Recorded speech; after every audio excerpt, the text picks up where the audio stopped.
Hi all, good afternoon. Welcome to శాన్షీ talks. ఎవరు చేయాల్సిన పని వాళ్ళే చేయాలండి. ఇదే నాకు ఈరోజు బాగా అర్థమైంది. ఎందుకంటారా, చూడండి, పండగకి పిండి వంటలు చేసుకుందామని మా అమ్మకి పిలిచాను. పిలిచిన తర్వాత మా అమ్మ దగ్గర కొంచెం ప్రెస్టేజ్కి పోయి, అమ్మ నువ్వు జస్ట్ అలా కూర్చో, నేను చేసి పడేస్తాను అన్నాను.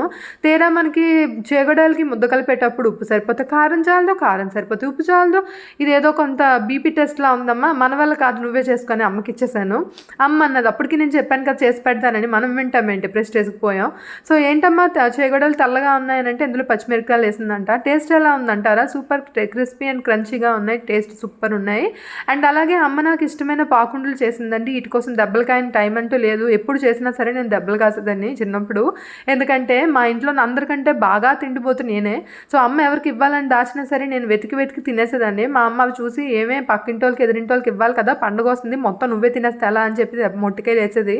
సో ఇప్పుడైతే అమ్మ పాకం చూడుతుంది. ఇది ఏం పాకం రా బాబోయ్, తిప్పి తిప్పి చెయ్యి అయితే పడిపోయింది. నా వల్ల కాదని చెప్పేసి సైలెంట్గా వీడియో తీసుకుంటున్నాను. మా అమ్మ అన్నది, ఇది ఉండలంట, బాగా దీనిలా రావాలంట, పాకం అనేది ఉండలా రావాలంట. సరే అని చూసుకో అమ్మ అని చెప్పేసి నేను అలా చూశాను. దాంట్లో మనకి కొబ్బరి ముక్కలు నేతిలో వేసేసి ఉండలు చుట్టేసి డీప్ ఫ్రై చేసేసి నెక్స్ట్ డే తింటే ఉంటుందండి పాకుండలు. అబ్బా అనిపిస్తుంది అనమాట. చాలా బాగుంటాయి. Thank you so much for watching. Do subscribe for more videos.